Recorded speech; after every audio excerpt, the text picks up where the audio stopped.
안녕하세요. 알면 아니원 대표 원장 김민환입니다. 뇌전증은 뇌파의 이상 흥분 때문에 발생합니다. 이상 흥분이 뇌 전체로 퍼지거나 뇌의 일부로 퍼지면서 뇌전증 증상이 나타나죠. 그렇기 때문에 양방에서는 뇌파의 이상 흥분, 즉 뇌신경이 과도하게 흥분되는 것을 막아주기 위한 치료를 합니다. 가장 대표적인 치료가 항정간제 치료라고 할 수 있겠죠. 항정간제는 뇌파의 과도한 흥분을 억제하는 약입니다. 여러 가지 종류의 항정간제가 있는데 각자마다의 여러 가지 경로를 통해서 뇌파의 이상 흥분을 억제하기도 하고 뇌신경의 진정작용을 강화해서 뇌파의 과도한 흥분을 막아주기도 합니다. 이런 항정간제 치료가 효과가 없을 때는 수술적인 치료도 진행하기도 합니다. 국소 부위에서 시작되는 뇌전증의 경우에는 이런 수술적인 요법을 통해서 뇌전증을 치료하기도 하죠. 그리고 최근에는 미주신경을 자극해서 뇌파의 이상 흥분을 진정시키는 미주신경 자극술이라거나 뇌에 직접적으로 전극을 심어서 자극을 주는 뇌신부 자극술을 시행하기도 합니다. 이런 양방 치료들은 몇 가지 한계점을 가지고 있는데요. 첫 번째로 가장 중심이 되는 치료인 항정간제에 문제가 있습니다. 항정간제는 여러 부작용을 보일 수 있는 약물입니다. 약물 자체의 부작용을 보이기도 합니다. 간 독성을 보이는 경우도 있고 신장의 독성을 보이기도 합니다. 그리고 피부에 발진을 일으키거나 여러 가지 다른 부작용을 유발하기도 하죠. 또한 뇌신경을 억제하는, 뇌신경의 흥분을 억제하는 약이기 때문에 뇌신경이 과도하게 진정이 되면서 나타나는 부작용들도 있습니다.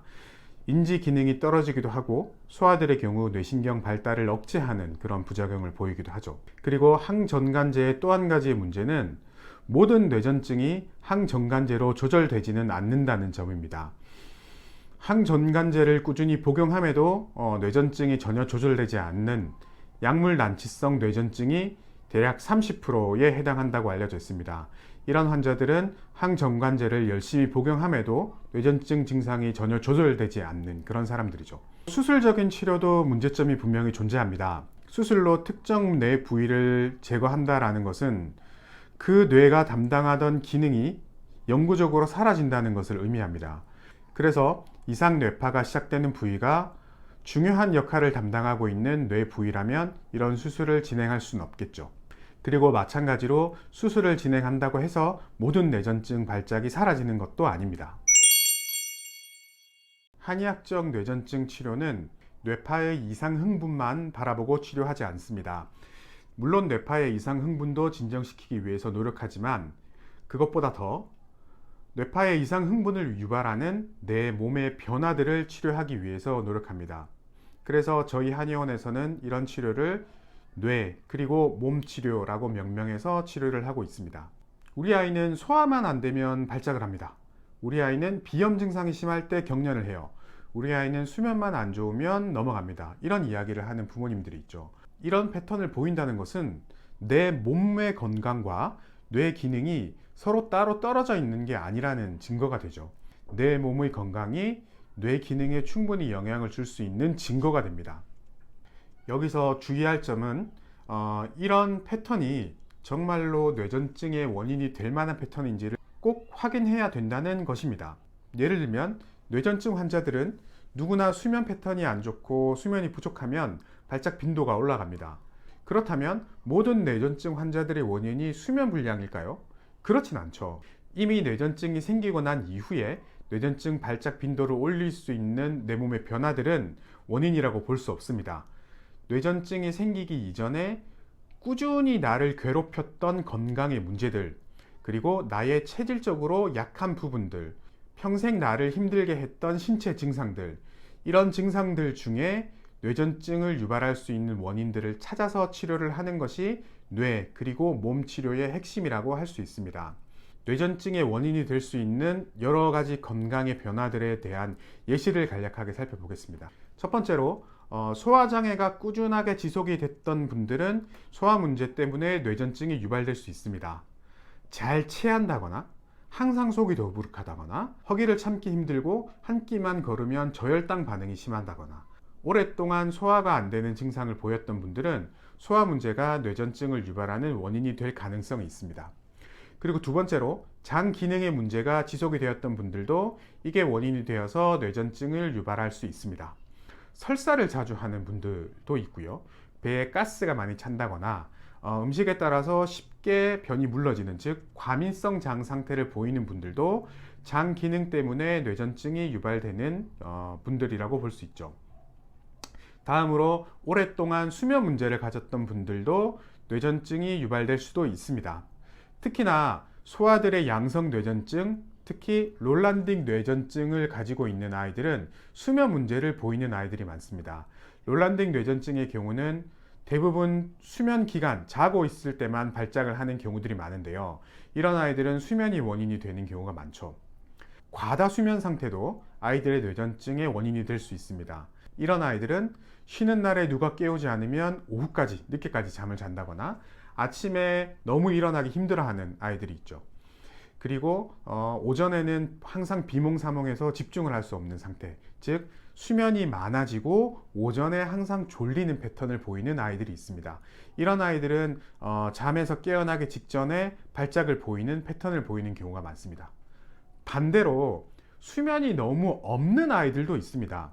이런 아이들도 수면과 관련된 뇌전증을 보이는 경우가 많아요. 할 일이 있으면 잠을 아끼면서 일을 해야 되고, 항상 내가 할 일을 끝낼 때까지 잠을 안 자고 늦게까지 무언가를 하는 아이들이 있죠. 그리고 한번 잠에서 깨면 절대로 낮잠을 자지 않는 아이들도 있습니다. 이런 것처럼 과소수면 상태를 보이는 아이들도 뇌전증이 유발될 가능성이 있습니다. 다음으로는 알레르기 질환도 뇌전증을 유발하는 원인이 될 수 있습니다. 알레르기 질환이 있으면 특정 부위에 염증 반응이 쉽게 생기죠. 알레르기 질환이 생긴 호흡기 부위, 피부 부위에 염증이 쉽게 생깁니다. 최근 연구 결과들을 보면 알레르기 질환이 있으면 뇌신경의 염증도 더 잘 생기는 것으로 알려져 있습니다.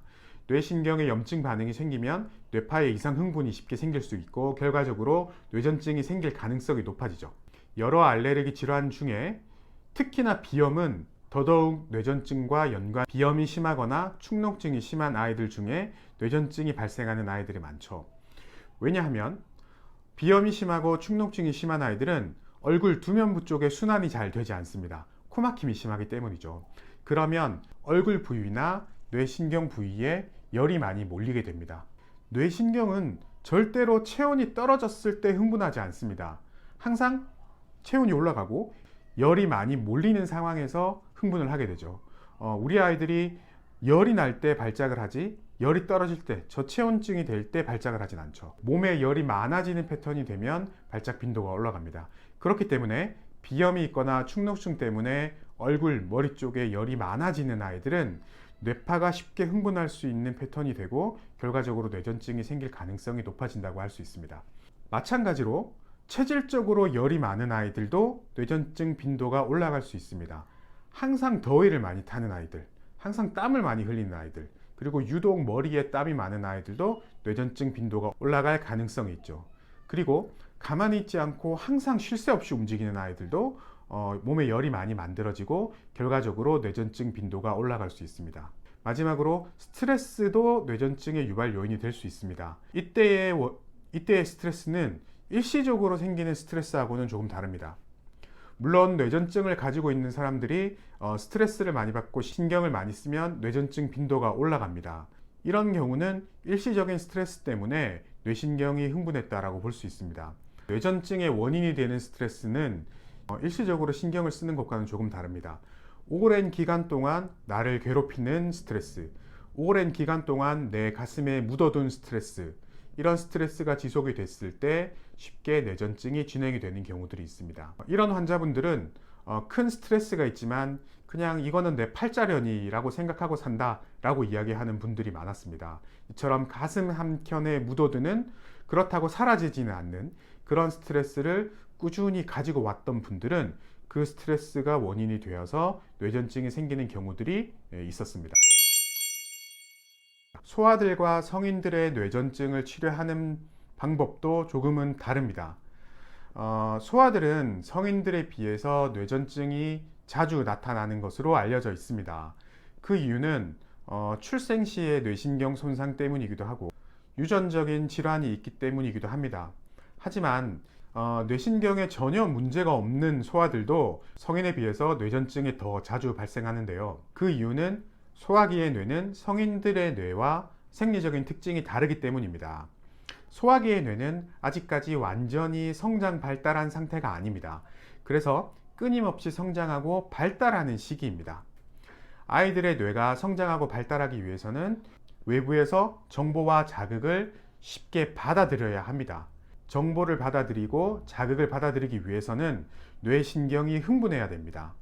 그렇기 때문에 소아기의 뇌는 성인보다 흥분성 시냅스, 흥분성 뇌신경이 더 많이 분포하고 있습니다. 그래서 소아기는 더 잘 배울 수 있고 신경이 더 잘 발달할 수 있는 상태인 거죠. 하지만 소아기의 이런 뇌의 생리적인 특징은 뇌전증을 쉽게 유발할 수 있는 이유가 되기도 합니다. 쉽게 흥분될 수 있는 상황이기 때문에 조그만 자극이 들어와도 성인에 비해서 쉽게 전체 뇌가 흥분될 수 있는 상태인 거죠. 그렇기 때문에 원인이 존재하지 않는 뇌전증이 발생할 가능성이 높은 것이죠. 따라서 이런 소아기의 뇌전증을 치료하기 위한 가장 중요한 원칙은 소아들이 빨리 뇌가 성장 발달하는 것입니다. 뇌가 충분히 성장하고 발달하면 과도한 흥분을 할 일이 적어지고 결과적으로 뇌전증이 발생할 확률이 적어지기 때문이죠. 그런데 항정간제는 기본적으로 뇌신경의 흥분을 억제하는 쪽으로 작용을 합니다. 뇌의 과도한 흥분만 억제하는 것이 아니라 정상적인 뇌 기능도 억제하는 쪽으로 작용을 해버리죠. 그렇기 때문에 소아들이 항전간제를 복용하게 되면 정상적인 뇌신경 발달이 늦어집니다. 결과적으로 소아뇌에서 성인뇌로 발달하는 것을 늦추는 작용을 합니다. 소아기의 가장 흔한 뇌전증 중에 하나인 롤란딩 뇌전증의 경우 항전간제를 복용한 그룹과 복용하지 않은 그룹을 비교했을 때 항전간제를 복용하지 않은 그룹이 복용한 그룹보다 뇌전증에서 더 빨리 벗어나는 것으로 조사되었습니다. 이처럼 항전간제들은 소아들의 뇌 발달을 억제하는 쪽으로 작용하기 때문에 주의할 필요가 있죠. 성인 뇌전증의 경우에는 이와는 조금 다른 식으로 접근을 해야 합니다. 왜냐하면 성인들은 이미 뇌 기능이 완성이 된 상태죠. 그래서 뇌신경의 발달을 도와주는 것은 의미가 없습니다. 성인 뇌전증에서 중요한 것은 나는 이전에는 뇌전증이 없었는데 어느 순간부터 뇌전증이 시작됐다라는 점입니다. 이전부터 쭉 누적됐던 어떤 건강의 문제가 결과적으로 뇌의 이상 흥분을 유발했다, 뇌신경의 손상을 일으켰다 라고 볼 수 있는 거죠. 그래서 이전부터 내가 오랫동안 알아왔던 질환, 나의 고질적인 문제들, 나의 체질적으로 약한 부분들을 찾아서 그것을 개선해 주는 것이 중요합니다. 예를 들면 나는 어릴 때부터 쭉 소화가 안 됐던 사람인데 어느 순간 성인이 되면서 측도염 뇌전증이 생겼다. 이런 분들은 소화기 문제 때문에 측도염 뇌전증이 발생했을 가능성이 있는 것이죠. 그래서 이런 유발 요인들을 찾아서 치료를 해주는 것이 성인 뇌전증 치료의 핵심입니다. 양방의 치료와 한방의 치료는 각각의 장점과 단점을 가지고 있습니다. 그래서 상황에 따라서, 사람에 따라서 양방의 치료가 더 어울리는 경우가 있고 한의학적 치료가 더 필요한 사람이 있는 것이죠. 성인 뇌전증 중에서 발작 빈도가 적고 항전간제로 충분히 조절이 되는 뇌전증의 경우는 양방의 치료를 권장드리고 싶습니다. 항전간제는 진통제와 같은 개념입니다. 몸에서 약성분이 빠져나가면 뇌신경의 과도한 흥분을 억제하는 기능이 없어지죠. 그래서 꾸준히 정해진 시간에 규칙적으로 약을 복용하는 것이 중요합니다. 그런데 성인 같은 경우에는 스스로 꾸준히 약을 복용할 수 있는 능력이 있죠. 그래서 마치 혈압약을 평생 복용하듯이 항전간제를 평생 복용할 수 있기 때문에 항전간제를 통해서 발작을 조절하는 것도 충분히 가능합니다. 단 항전간제의 부작용이 크지 않다면 말이죠.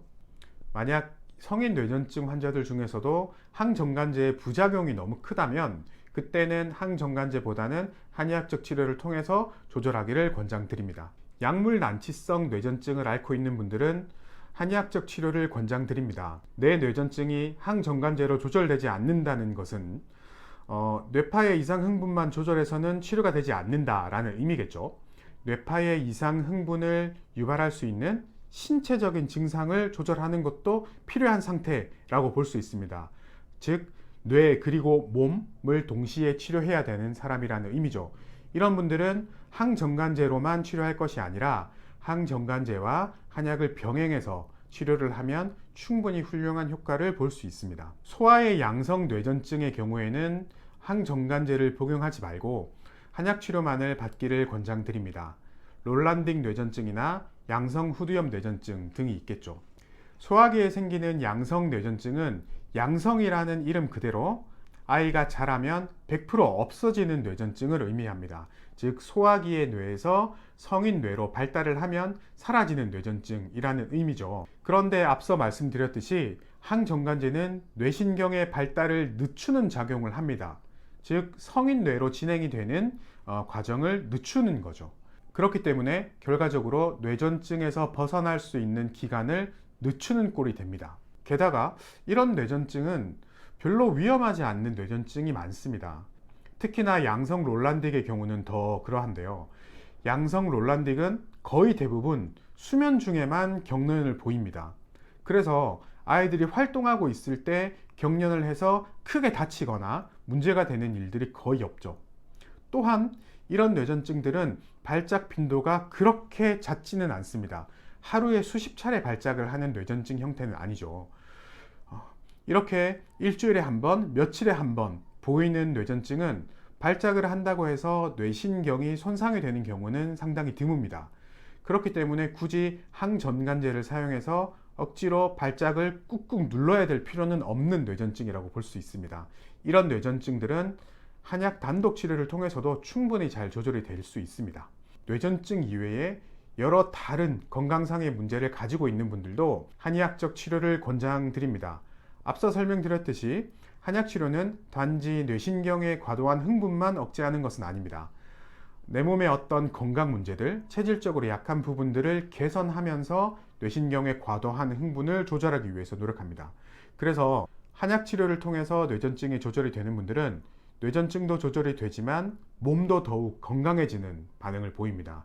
그래서 뇌전증뿐만이 아니라 다른 건강상의 문제를 가지고 있는 분들은 한약 치료를 통해서 뇌전증을 치료하기를 권장드립니다. 뇌전증은 현대에 들어서 갑자기 생긴 질환이 아닙니다. 아주 오랜 옛날부터 인류와 함께 있었던 질환이죠. 그렇기 때문에 한의학에서도 뇌전증을 치료하기 위한 방법이 오랫동안 연구되어 왔고 오랫동안 발달해 왔습니다. 모든 뇌전증을 한약으로 치료할 수 있다고 주장하는 것은 아닙니다. 다만 한의학적 치료도 양방의 치료만큼 충분히 효과적일 수 있다고 이야기하는 것입니다. 그리고 양방이 고려하지 않는 부분, 양방이 바라보지 않는 것들을 바라보는 치료를 하고 있기 때문에 양방에서 치료가 되지 않는 분들이 한의학적 치료를 통해서 치료가 되는 경우들도 있습니다. 그렇기 때문에 항정간제로 제대로 조절되지 않는 분들, 항정간제 치료가 필요 없는 뇌전증을 가진 분들은 한약 치료도 충분히 고려해 보시길 바랍니다. 감사합니다.